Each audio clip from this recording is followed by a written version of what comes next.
we have the ability to create stories in the palm of our hands. And so let's just do it and do it in a way that makes everyone feel loved and included.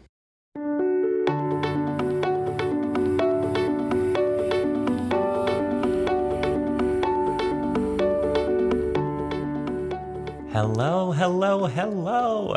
Greetings from New York City. It is Tony Howell, and on this episode of Conversations with Changemakers, we speak with Jelani Alladin. He's most known perhaps for his performance as the title character in Disney's Hercules at the Publix Delacorte, but Jelani made his Broadway debut as Kristoff in Frozen the Musical, which earned him a Drama Desk and Drama League nomination for his performance.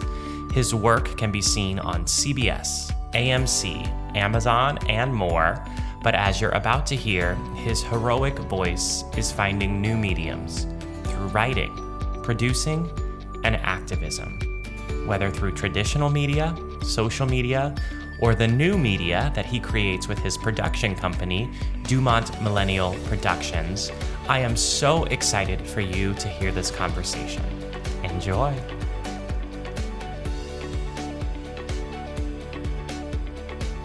Jelani Alladin, I am so excited. You're here. Yes. I made it finally at long last. It's been a long chase, I know. It's fine. You've been a but I'm busy, here. busy man. I mean, I'm trying to stay busy. I don't know if I actually am doing anything of service, but I'm trying to stay busy. I am going to argue against that. You are totally being of service in the times that we're in, and that's why you're on the show. Oh, thank you.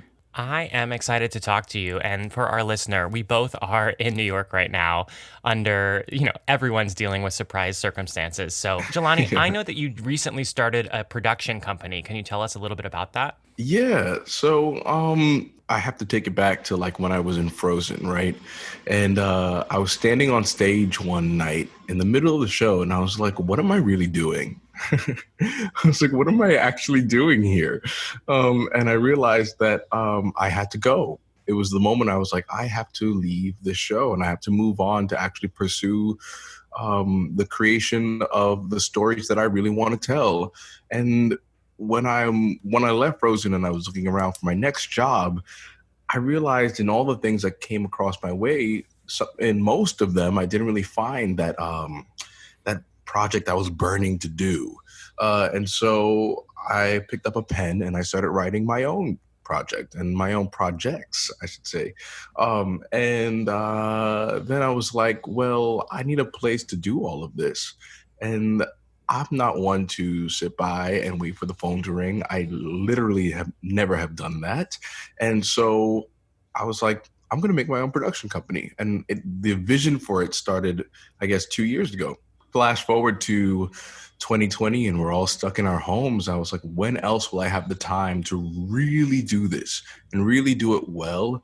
And so I began with, calling my mom, who's a fantastic businesswoman. And I said, hey, I want to start this business. You want to start it with me? And we kind of did, and did all the paperwork. And then I had the mission statement and everything all drafted up and ready to go because I've been sitting on this vision for so long.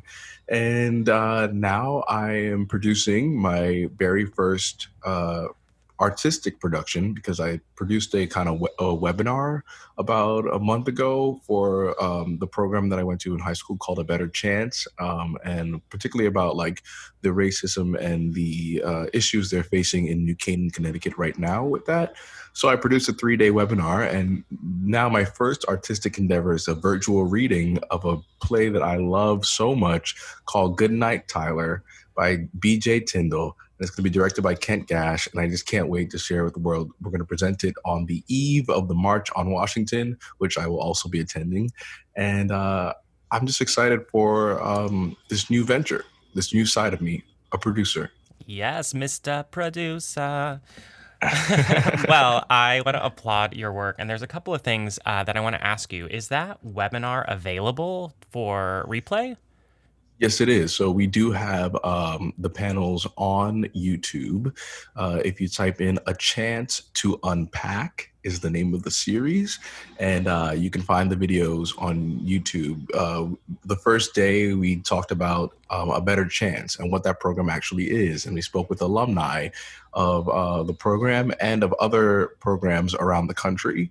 And then the second day, we took a look at the high school, New Canaan High School, and what was going on inside their curriculum, social, and how the students felt before 2012 and after 2012. I chose that date because I believe that the world, our country actually changed around 2012-ish, with the murder of Black men becoming more public and becoming a kind of like a video reality show in a creepy, horrible way.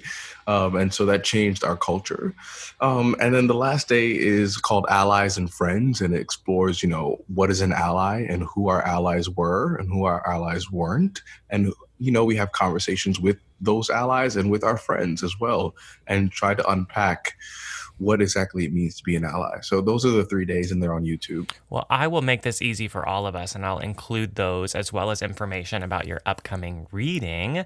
Hopefully, we can all attend that live, but I'll have all the Yes. resources underneath this conversation in one place for everyone. You mentioned a mission and a vision statement. And one of the things I want to reflect on that I even felt in my journey was I think that we are creators, and interpreting someone else's work can only be so fulfilling. So I love that you're starting to create. So what is a little bit of the mission and the vision? So I think the mission is it's going to be a multimedia production company, right? And I say multimedia because I don't believe that we can no longer be confined to one art form. We must be versatile. We have to be able to work in the theater, work on TV, work in film, work on Instagram, work on voiceovers, work on video games. I mean, like, you have to be able to do it all. So it's a new multimedia production company, and it's going to amplify the unheard voices of first generation Americans in particular, while exploring how we use new technologies and innovative forms of storytelling. I'm interested in breaking forms and sharing the stories of these kind of new millennial people who are now coming to, who are born of this country, like myself, and are still reckoning with the history of the other places our families have come from, and with what it means to be American in this moment. So that's what the project's really going to be about. That's incredible. And I'm wondering Thanks. if you can tell us a little bit about your history. I will also say I'm going to link to all the podcast interviews you've done because I listened to them all and they're all incredible. Oh, So my intent thanks, was man. not to ask you the same questions in this conversation. But if someone's lazy, let's give them the Cliff Notes version of your childhood. Yeah, so I'm from Brownsville, Brooklyn, and I grew up in the church. Essentially, the church was I have a West Indian family. My family's from Guyana, South America, and the church was a huge part of my upbringing. I think it instilled a lot of principles in me, and the most important principle that it instilled in me and my family and my mother and all my loved ones kind of planted inside of me is that I could be anything I wanted to be. And I kind of really ran with that idea. My imagination was limitless. And I knew that through hard work, I could really achieve whatever I wanted to.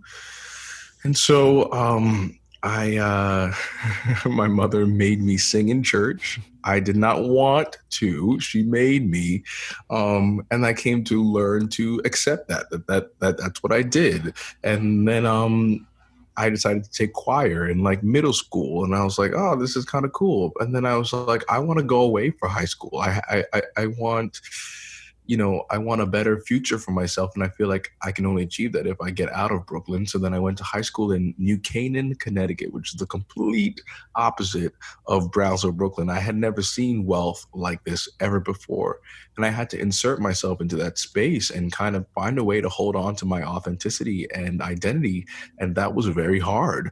And I went through 4 years of that program, and there's where I found theater, and I found the performing arts, and I was like, is this something that you can do? Is this a career? What can I do it?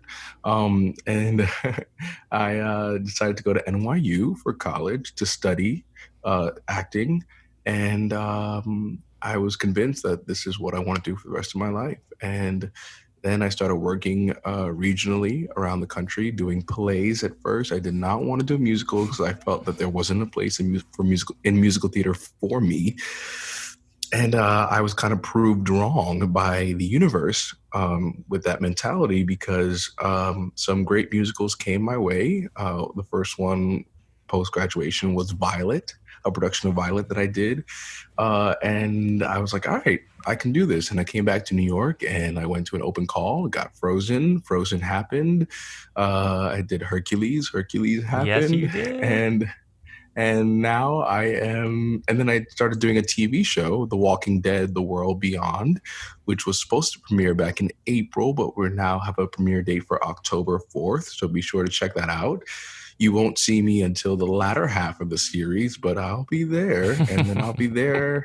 And I actually can't tell you more than It that. sounds interesting. There's a twist. but it's a really fantastic show, and now I'm wanting to produce and wanting to write and wanting to continue to reframe my artistic appetite and have a expansion of myself. Um, so that's where I'm at. That's the summary. I hope that I mean, that was that great. I'm like, tracks. that's the 2 minute version. Can I ask one question? I know one of the interesting things was that you got a full ride to University of Michigan, but decided That's to go right. to NYU. So can you Hmm. highlight that choice? Yeah, it's funny. I feel like I've always been making really wild, bold choices since I was a freaking kid. Like, I mean, I decided at 13 that I'm gonna leave home Mhm. and go to a place where I was literally one of two black students in the entire high school. Like, that's that's what I kind of that gives you a sense of how daring I really am.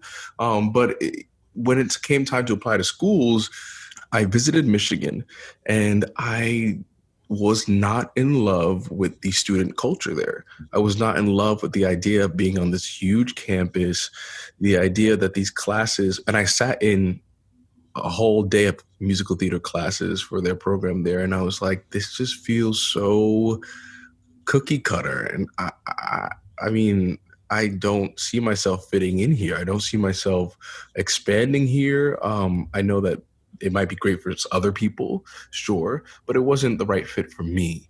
But I still gave my all in the audition process, and I got in clearly, and I got a full ride, and I got into NYU, and that was being led by Kent Gash and Michael McElroy and Byron Easley and all these amazing African American artists. And I was like, sign me up for that, to be a pioneer, to be the first class in a new program at New York University with all black teachers, with people who are working in the industry, with Tony nominated director Sutton Foster was my first vocal performance teacher. I mean, like, you can't get that anywhere else.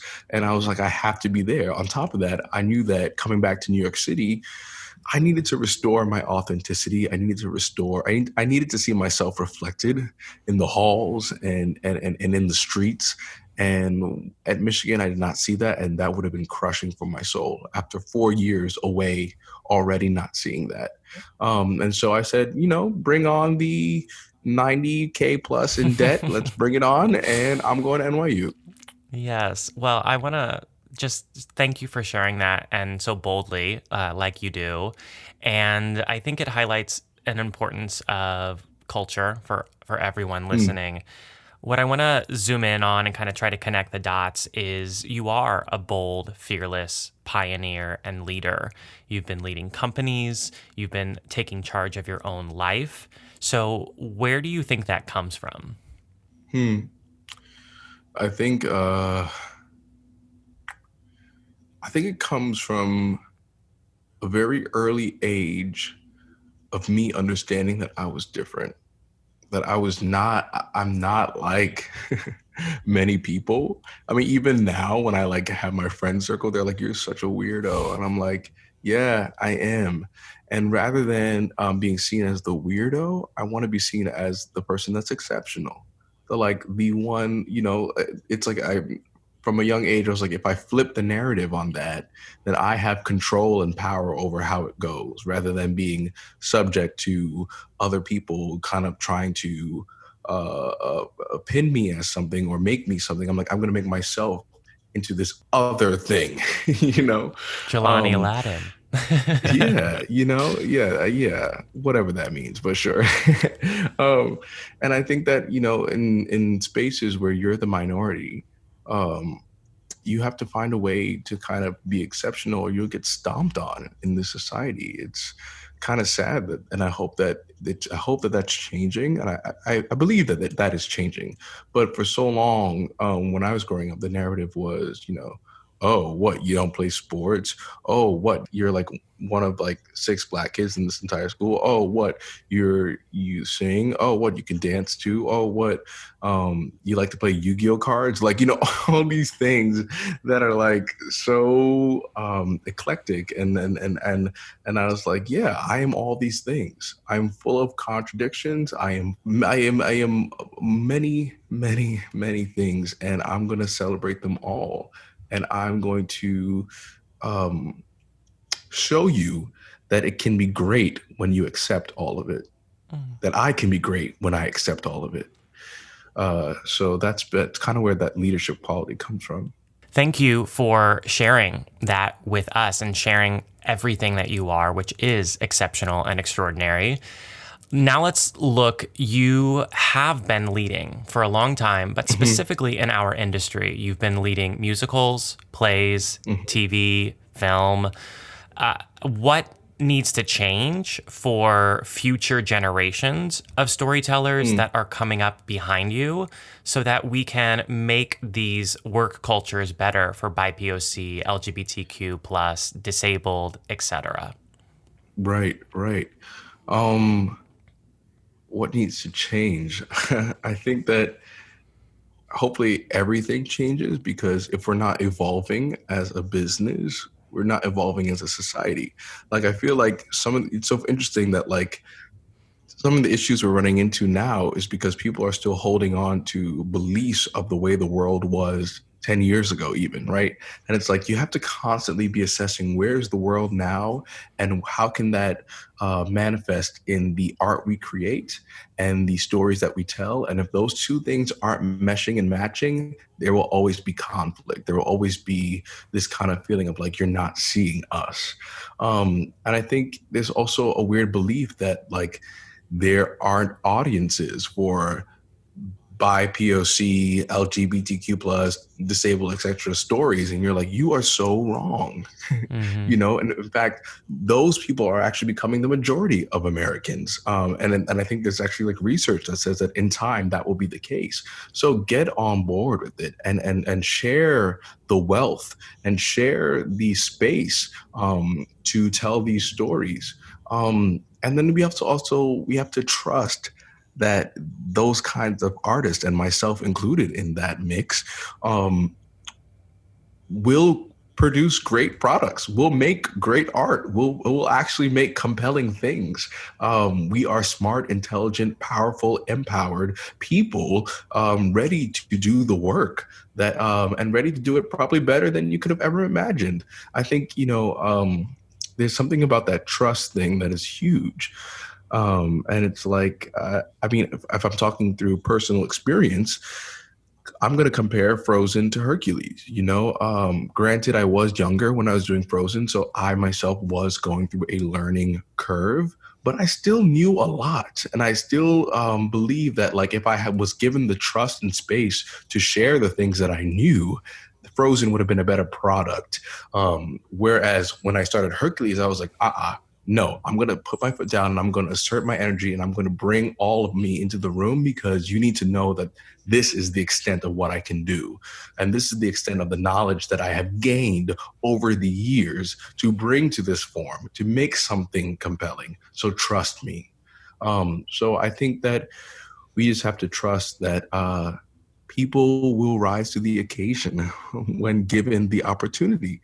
Simple. Create the revolving doors. And if I can help do that, if I can help create more revolving doors for the people behind me to step into and grow and learn and execute, then that's what we need to do. And I hope others join me in that endeavor. I'm with you. I'm like, sign me up. I'm on board as well. I do want to ask you, maybe, what would you say to Jelani, who just got the call for Frozen, or a Oh, future Jelani who just graduated from a right. university and they're stepping into a big opportunity? What do you wish you knew then? Gosh. I wish I really understood how business works. I think I was so wrapped up in the ideal of like, oh my God, Broadway, like this like magical thing that we've always heard of that we dreamed to get to. But it's like, okay, let's strip that away for a second and talk about the reality of how does the business actually work. I think that is not taught enough. I think that is not kind of talked about enough in terms of, especially commercial theater, what that is really about, and theater by corporation also, what that is also about. Because I did not really know anything about that, and I had to go on a learning curve about that and how limited the space is inside of that to be authentically you. I would tell young Jelani to stop being shy. I think I was a bit shy. I would say stop, don't be shy, and trust that you are enough and that you will be seen and that people will respect you.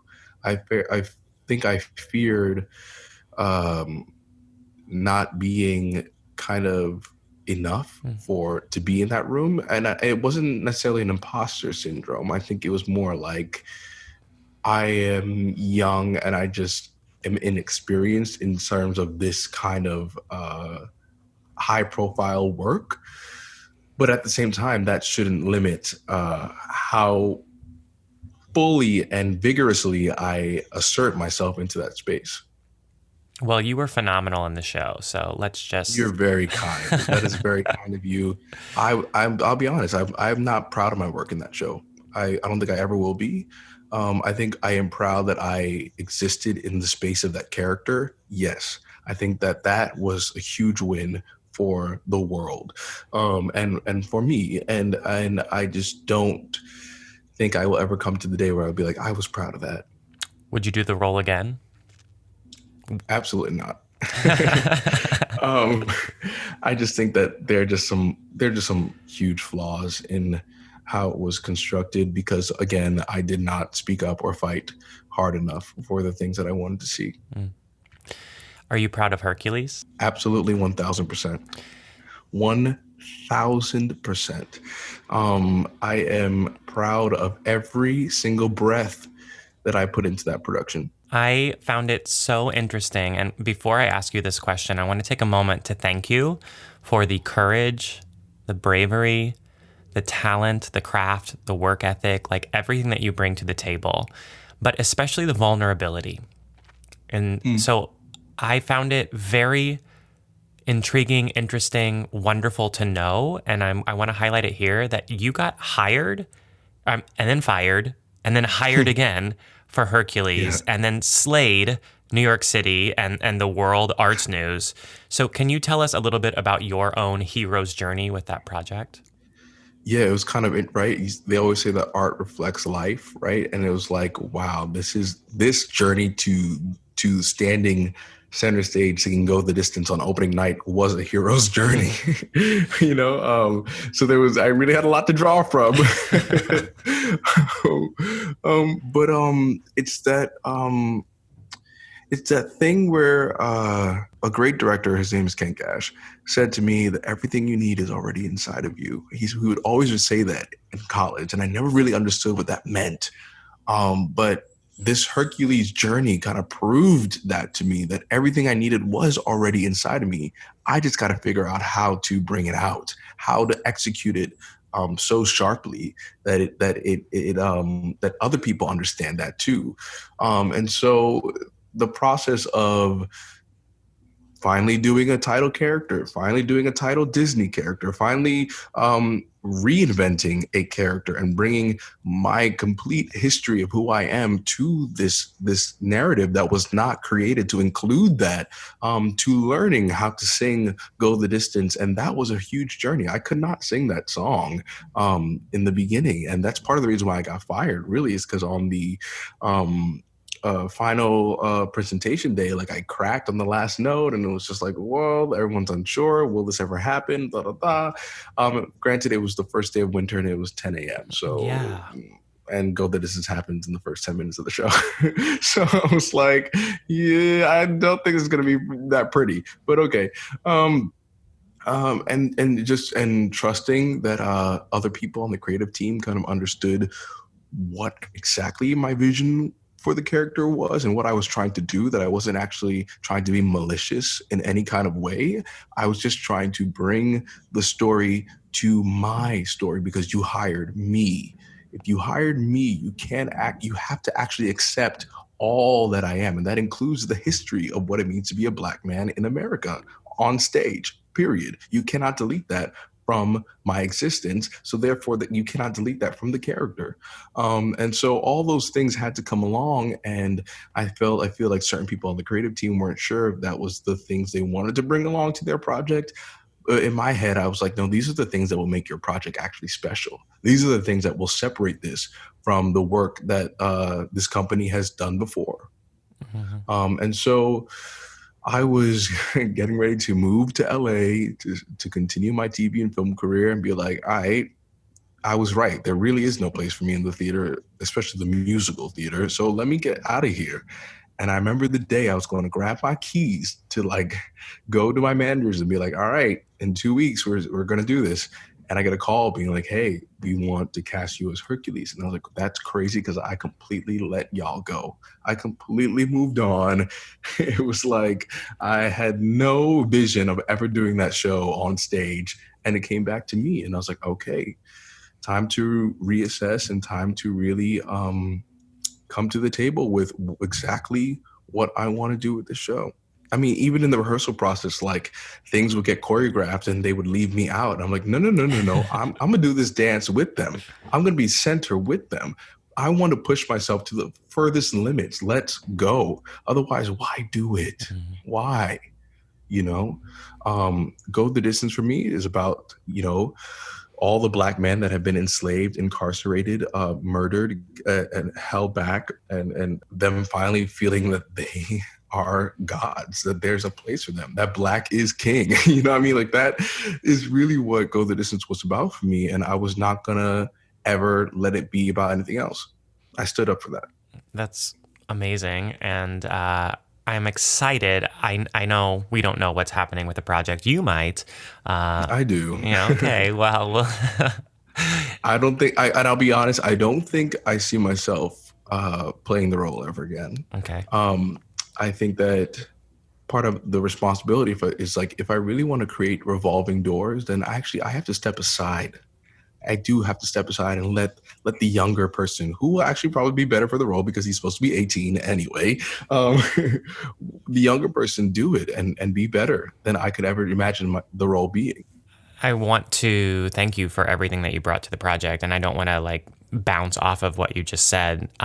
There's two things I want to react to. You said Kent Gash had everything you have everything you already need, and I love that. My version of it is like the gay version of like Dorothy Gale. She had everything she needed all along.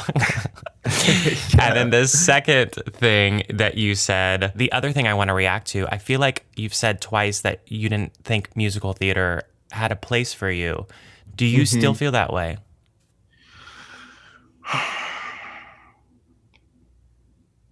I That's a good question. No, I would say no because I've proven myself wrong that I can create my own space in this industry. Like I can, how do I say this? So like growing up, you have idols, right? You have people that are like especially in the musical theater business, there's only about like five other black leading men that I can really name for you Mm-hmm. that I looked up to. You know, there was Ben Vereen, there was Joshua Henry, there was Leslie Odom Jr., there was Brian Stokes Mitchell. You know, those were Norm Lewis. Those were the sounds that like what a black man was supposed to sound like if he wanted to be on Broadway, right? And so in my training, I was like, then I have to sound like that. And that kind of messed me up a little bit because it's like those people didn't think that. They kind of just went in and did their thing. So why am I here now trying to recreate their thing when the thing that's going to get me the jobs, the thing that's going to create the space for me is my authenticity, my individuality, my personal sound. I don't need to sound like nobody else. Period. So once I actually realized that there being no space for me was actually just code for stop trying to be like somebody else, then I realized that there was space for me. I heard you say when you did the Cat in the Hat, this breakout role for Jelani, that you were interpreting, that you were sort of like mimicking in a way. And I feel like there's something there. There's a through line and maybe a lesson for the listener, because if you are in an interpretive art form, what is your advice to find that authentic self within a character that has already Right. had, yeah. I do think there's a journey through that, right? There actually is a little bit of mimicking, if you want to use that word, that happens in everyone at the beginning, right? Because you're like, I actually don't know what the I'm doing. Mm-hmm. So I actually need to watch someone who knows what they're doing. It's like watching a Meryl Streep film and being like, oh, I see what she's doing. So let me try to kind of do that for myself, right? You actually have to see it to kind of like understand it, especially because it's a visual art form, period. So I think there is some quote unquote mimicking that happens. And then at a certain point, you realize that like, okay, if I mimic everything, that actually doesn't work for me. What actually makes me feel good? Like, what actually makes me feel like, oh yeah, this fits? Like, there is actually, I can't even put into words what that feeling is, but there's a tangible feeling that happens when you're like, ah, the glove fits. I have found my way in. And you just know it when it happens. You can't really describe it in terms of like execution of work, like do this, do that, do this, and that equals that. You can't actually do that. There's no science to that. But there is that affirmation, that feeling that you get when you're like, nah, I've put in now everything that I am into this, and it's now authentically mine. Um, and there's a journey to that. And so you try, you fail, you fail, then you succeed once or twice, and boom, you understand what that thing is.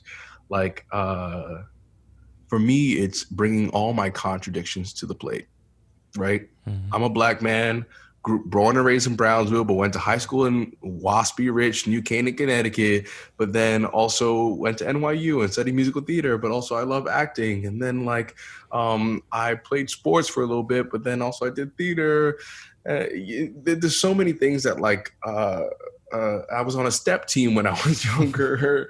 You have all these things that kind of like they contradict each other, and that's what makes interesting art, in my opinion. I don't know about anybody else. Yeah, and I will reflect that for anyone that's not an actor that's listening. Even in my own journey as an entrepreneur, there was some Yeah, modeling or mimicking or looking to see who you could follow, but then you kind of have to find your own path and right. throw away the blueprint and say like, okay, here we go. Throw away the blueprint. I love that. I love that moment when you're like, all right, I think it's a moment of like when you kind of abandon your script in our business, kind of, Hmm. it's like, all right, this is the blueprint. It's all on the page. And now I'm like closing that, and I'm going to start living and actually like understanding that I'm confined in this space, in this thing, but I'm going to find ways to like get from corner left to corner right that are far more interesting than what could ever be on the page, respecting that the page has given me the foundation. Hmm. Boom, soundbite. Jelani, what would you say? We're gonna look back and we're gonna look ahead. What would you say to young Jelani that are the misconceptions about this industry? That it's not a fairy tale. Mm. I think that when you're on the outside, you really believe that, like, wow, like it's a fairy tale. Like, look at all these, these stars and how pretty they are, and but they're real people too. They eat and shit just like you, and they also have stresses and uncertainties and difficult decisions to make and hard times and sad times, and all those things exist within those people. So the fairy tale that, like, you get to Broadway, or you get to a series regular job in a TV show, a hit TV show, and you get a Tony Award and an Emmy Award and everything's great, your life is perfect. That's not real. I don't think that exists in any business, really. So I think that's just a misconception about our business in general. And because sometimes our job is to make it look easy, right? Our job is to, you don't want to see effort. When I go to when I watch anything, I'm like, I don't want to see the work. I just want to see someone living through something, right? And that is a misconception that people think, oh, it's so easy, I can do it too. But it takes hard ass motherfucking work to get this thing um, at a level that is great, exceptional.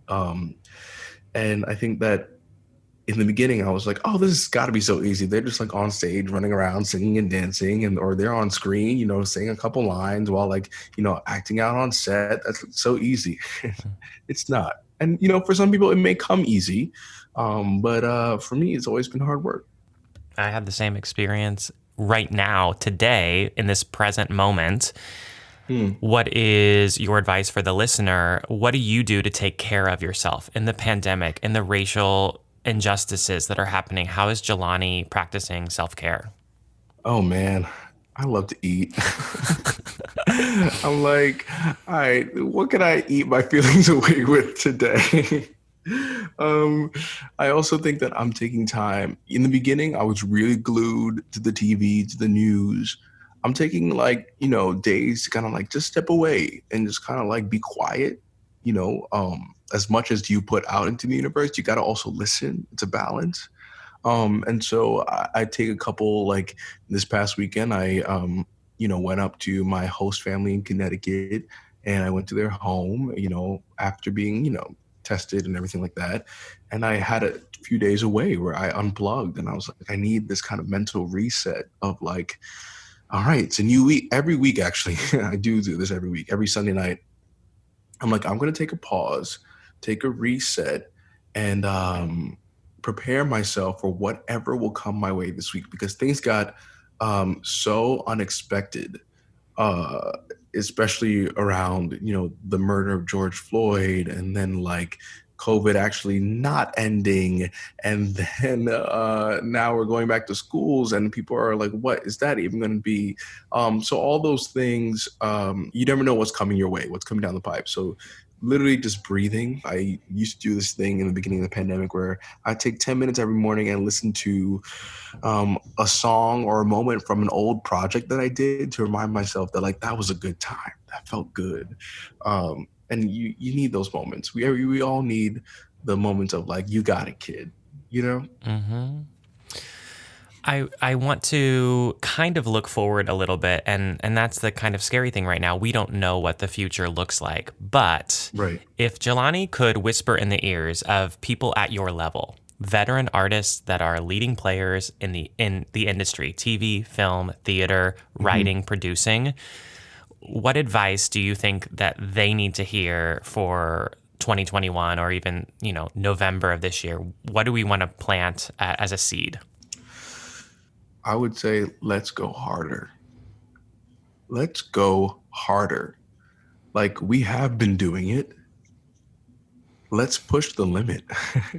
Let's go as far as we can, um, and really push through those doors and be like, we are here, and you cannot deny anything about us any longer. That's the mentality I'm walking into 2021 with, is that you cannot deny my existence, my individuality any longer because I will constantly be throwing it into your face. Because that's what other people do who have the privilege to do so. So why not I do the same? And then it's your responsibility to provide me with equality. Pay me what I am worth, you know, see me, see my stories, share my stories, and just let's go harder. Let's go hard, y'all. Yes, I'm with you. And I want to ask you, circle back to DuPont. Can you tell us a little bit about what you're working on so that if anyone's listening, including myself, and we want to support the work, yeah, what all is happening? So at the moment, on August 27th at 7 p.m., we will be doing a live stream reading of Goodnight Tyler by BJ Tyndall, directed by Kent Gass, featuring some amazing actors. We are about to lock up our cast in just, I think, a couple hours. And it's a play about a young man who is actually, wait, I can't give that information away because there's some spoilers that I can give away, and I don't. I want someone to come to it with a, a fresh mind, but it's in benefit of the National Black Theater. And I chose that institution because one, that institution was founded many years ago by a Black woman, which I think is incredibly powerful. And it's one of the nation's only institutions that really shares Black stories and uplifts the Black artistic voice. And I want to do a benefit for them. And so we're hoping that people tune into the live stream and donate to the survival of this theater, of this institution that will help create further revolving doors for African American artists behind us. And now more than ever, that is needed. I think that that's one of the projects I'm working on. Also, October 4th will be the premiere of The Walking Dead: The World Beyond. So please tune into that. And, if you're on the message boards, be like, I like that character that Jelani's playing. Like, let's keep him alive. Yes. So you can see me for many more seasons. What else? I'm writing a few projects that I'm not ready to quite share details and specifics about yet. And that's all that's really coming down the pipe for me. I mean, granted, every single day the world changes and something new comes into my life, and who knows what I'll be doing tomorrow or in a month from now, rather. But yeah. It's exciting. And I want to take a moment to lift up National Black Theater. I saw a performance there from the American Slavery Project, also an incredible, moving institution. But watching Jonathan McCrory, I might be messing up his last name. That's correct. Okay. The artistic director speak on the Broadway Advocacy Coalition, like so powerful. And that's definitely, I think that they are leading the way. And so, along with Jelani, I hope that he's a future guest. Planting the seed, Jonathan. Let's chat. He's amazing. He's amazing. I've known him for many years. Yeah, he's wonderful, as are you. So I want to ask you, I heard you speak on a podcast, and one of the responses that you gave early when people ask, how are you? You said that you're a warrior. You always have been. So, Jelani, what are your weapons, and what does winning the battle look like? What are my weapons? I think I've always believed that education and knowledge is power. And so me being the smartest, most in tune member of civilization is a weapon for me. Understanding history, understanding everything about politics, everything about systemic racism, everything about finance, everything about business, everything about love and relationships and all those things. That knowledge for me, knowing all of that is a huge weapon, right? Also, I think that understanding the psychology of other humans. I actually took a psychology course in college because I was so fascinated. Excuse me. I was so fascinated with the human mind and how we kind of understand each other.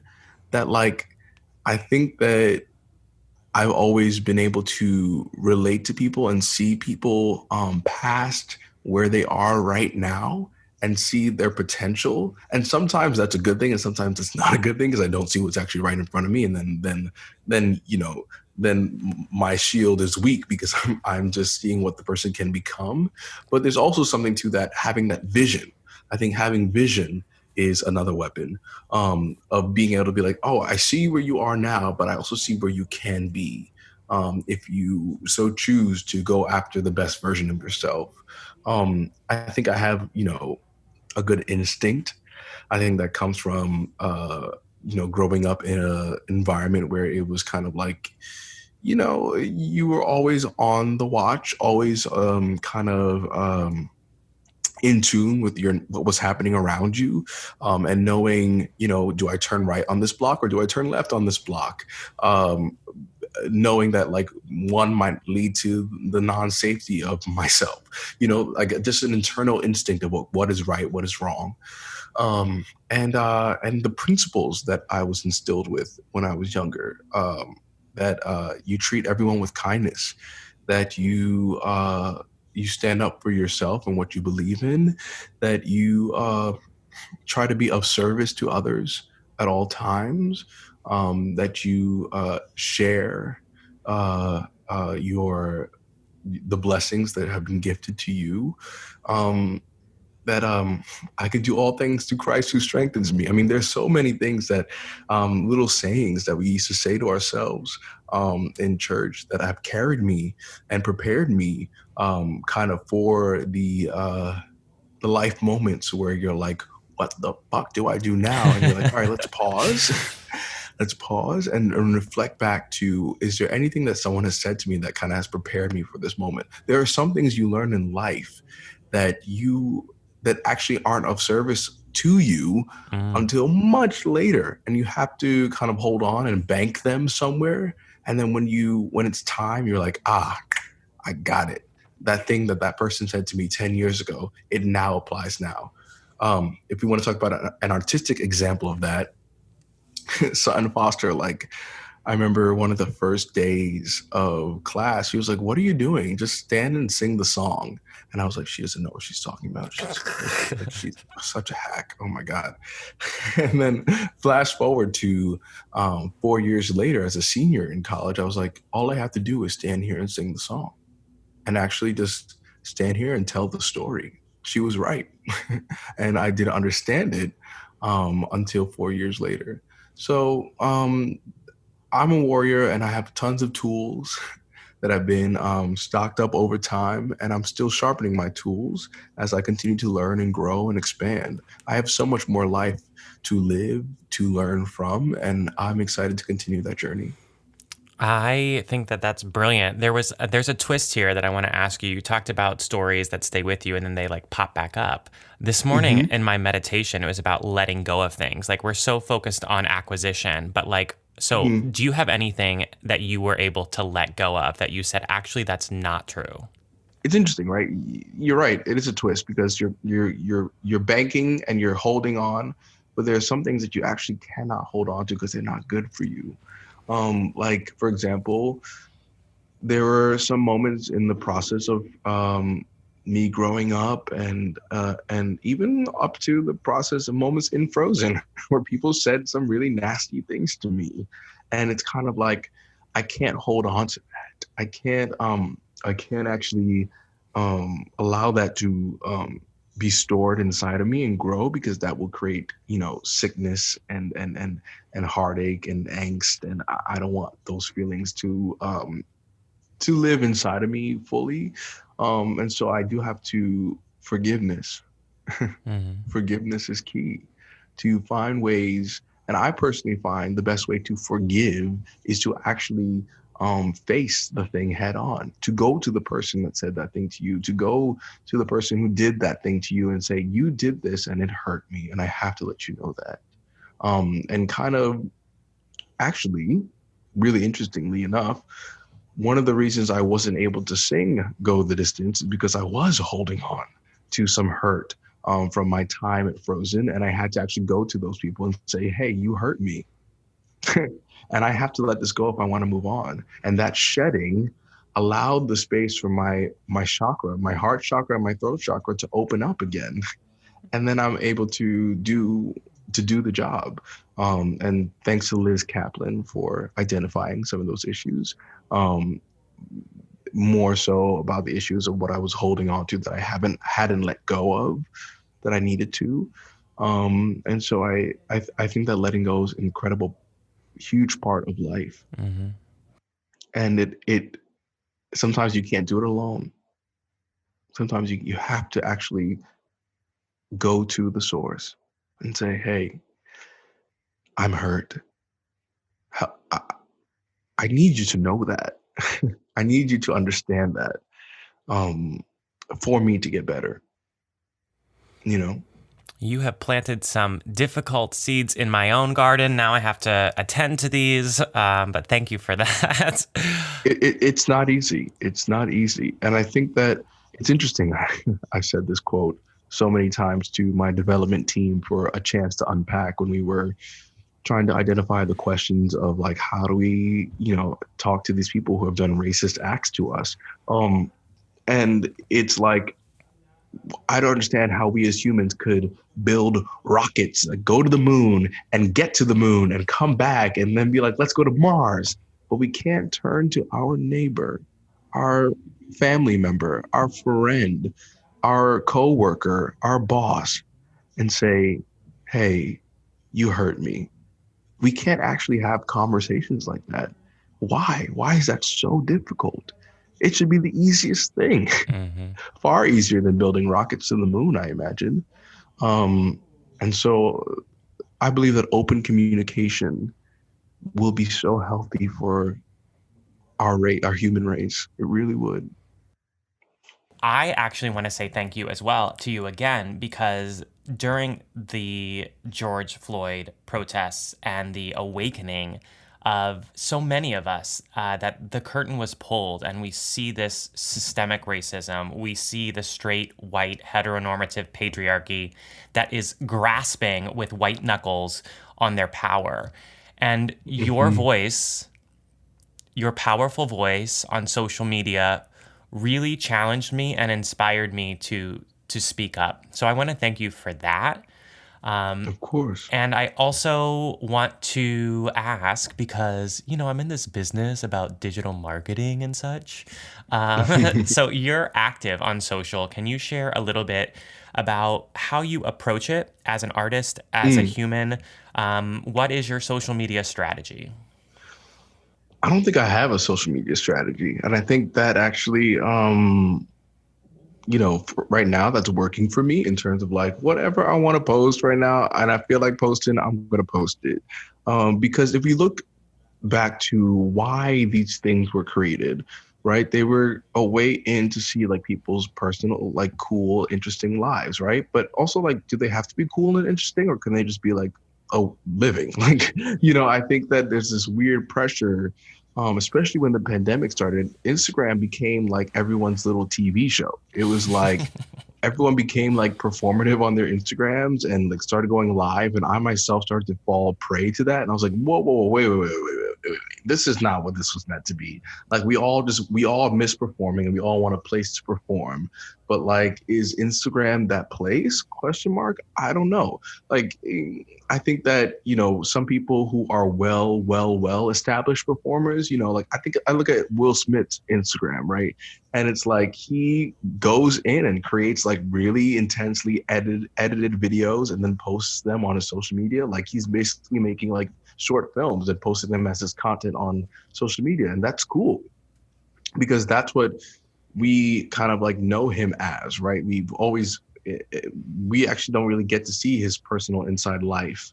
We're not privileged to that. But for me, I was kind of like, I don't know if that's my brand. I don't, or whatever the fuck that word means. I hate that word brand.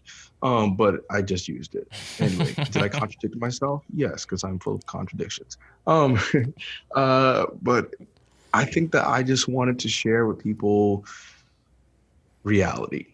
I always wanted to share reality. I'm like, yeah, today I have a zit on my forehead. Whatever.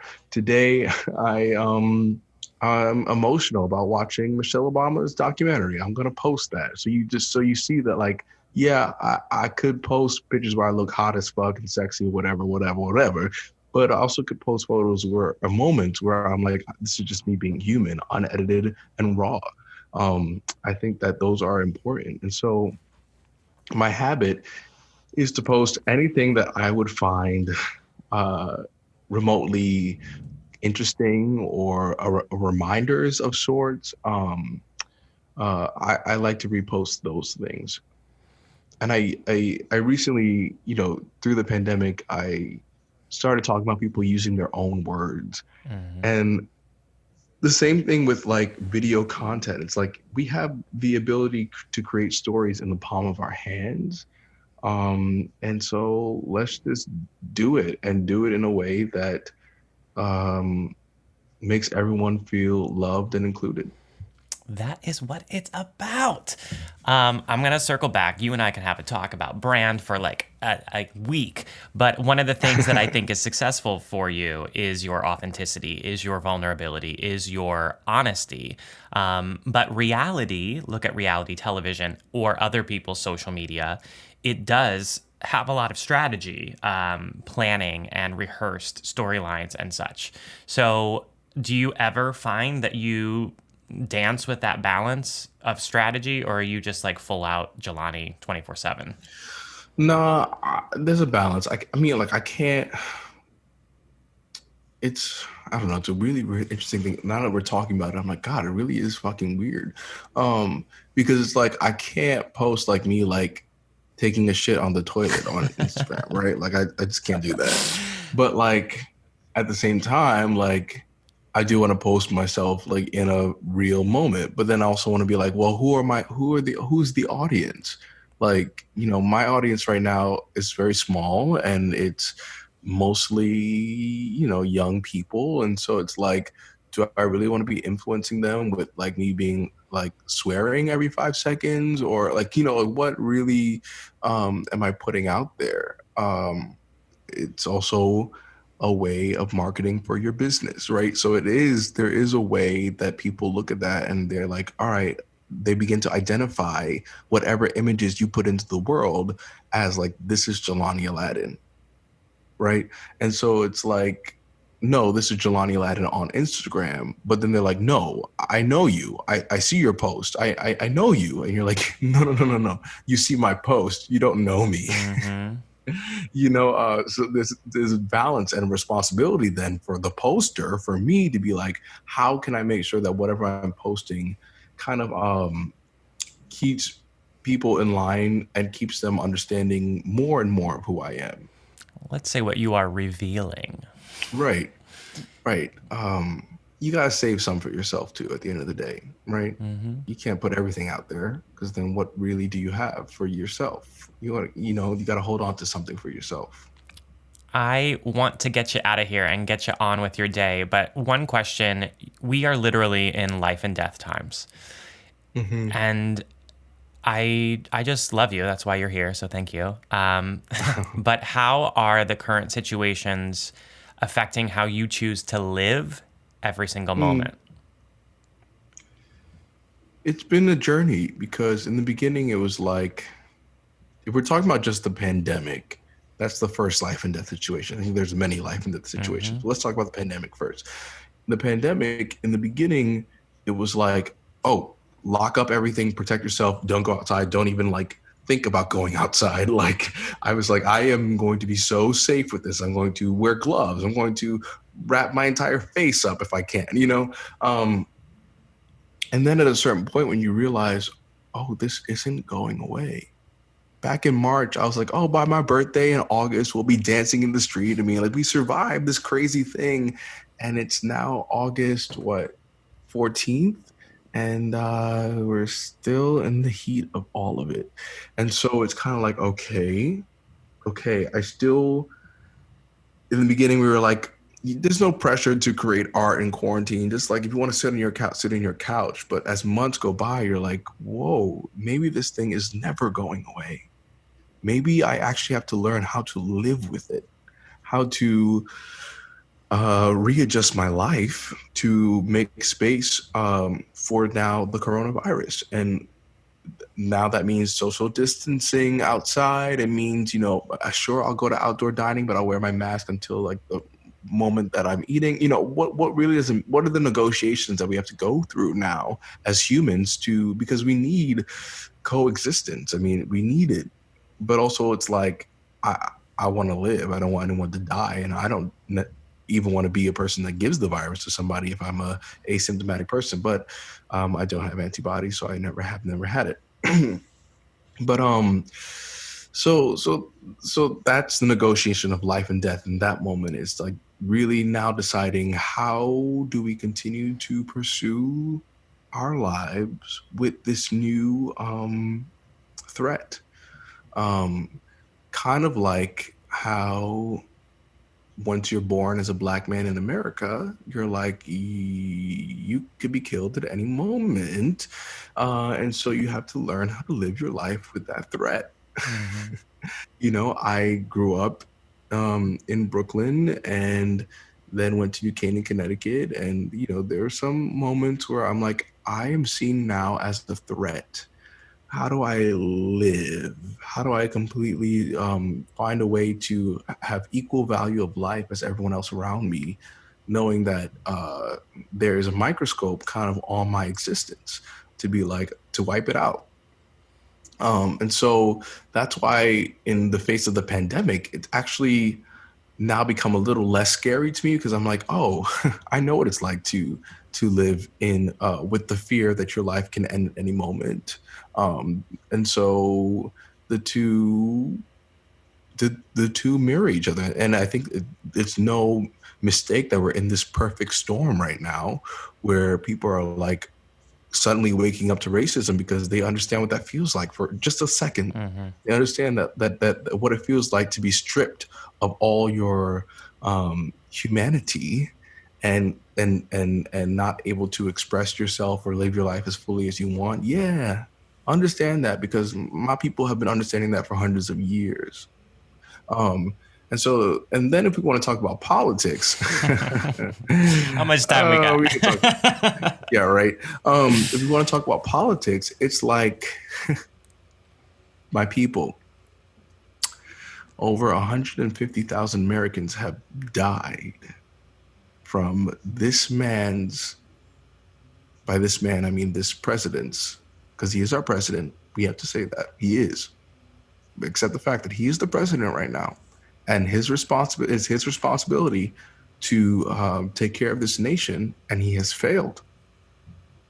And if you want to continue to have life, period, you must stand up for Joe Biden and Kamala Harris, period. If you want life, because if we continue on, there will just be more death. And then you'll have to learn with living with the fact that your death is inevitable. Even though it already is, because it's the end of every story. So it's coming for you at some point. But it could come for you sooner and faster than you ever expected if we continue under this current president. That is not opinion in my opinion. That is fact. In my experience, that is fact. And so we have to really see our life in this high stakes ultimatum, life or death. And reminding Americans that at this moment it is a choice. We often say like, oh, it's not a choice. Like being LGBTQIA plus is not a choice. Being Black, Asian, Latino, Middle Eastern, that's not a choice, right? You're born into the world as those things. Being disabled is not a choice. This moment, life or death for our country, is a choice. So make the right one. Thank you for that. And I want to land and bounce up now in a visionary, optimistic, where do you see yourself 10 years from today? Oh man, I can't even see myself 10 minutes from now. What do you mean 10 years? um, 10 years from today. Wow. I'll be at the end of my 30s. I would have hoped to have told many stories of the Black experience through through the art forms of theater, television, film, and beyond. I see myself with a family, whatever that family looks like. I don't know. I don't really have particulars, but I do think I want a family. Um, I see myself uh, running um, a studio, possibly. Maybe I like a Tyler Perry almost. I'm like that level of kind of ownership of your craft is admirable. I think about like Oprah and her journey. I think about Lena Waithe and her journey. I think about Donald Glover and his journey. I think about Issa Rae and the journey she's on. I'm like Lin-Manuel Miranda. I want to be on that kind of a journey. Now, like we said before, that may be the blueprint, but then I'm gonna find my own way through it, and I'm gonna discover my own way to do it, and I'm gonna discover my own authenticity within that.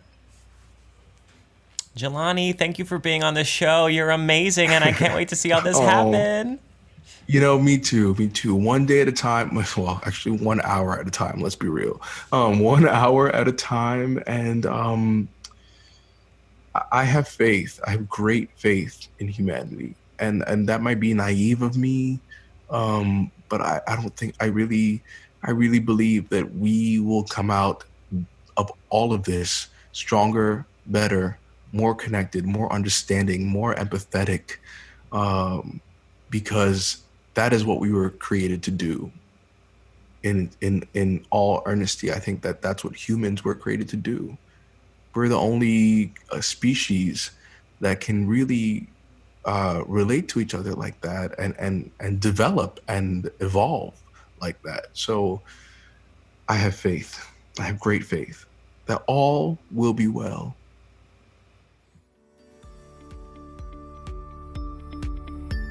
Thank you, Jelani. You are an inspiration to me, and I look forward to watching your voice reach new places. We are in a global time of life and death, and I hope that Jelani's words inspire you to make good choices. I want to highlight how storytelling affects people. Beyond the business of creating and telling stories, examine the personal stories that are passed on in your family and home, through your teachers and education, your colleagues and the work experiences or culture. Self-care and psychology is your responsibility. Speaking up, practicing forgiveness, but recognize the fact that stories have the ability to not only change lives, but change culture. And as Jelani said, if we're not evolving as a business, we're not evolving as a society. Jelani and I would love to hear what you thought. So take a screenshot right now and then share your favorite takeaway with us. Be sure to tag Jelani Alladin, that's 2 L's, 1 D, and Tony Howell to make sure that we see it. If you want to learn more, then click on the link on the description of this episode, because I've gathered a large list of resources that Jelani's mentioned. Videos, photos, and so much more. And then as a heads up, next month we do our 2nd annual Digital Wellness Challenge. So if social media and email and all of these things stress you out, I hope that you will join us. Hop over to tonyhowell.me and join our Changemaker community. There is a global community of actors, writers, dancers, producers, coaches. And if you join, you can get started right away with my free brand bootcamp, or hop over and take a look at our digital wellness quiz to see how you currently rate yourself. Thank you so much for listening to Conversations with Changemakers. Now, please go out there and use your work to change the world. Maybe you and I can have a conversation about it very soon.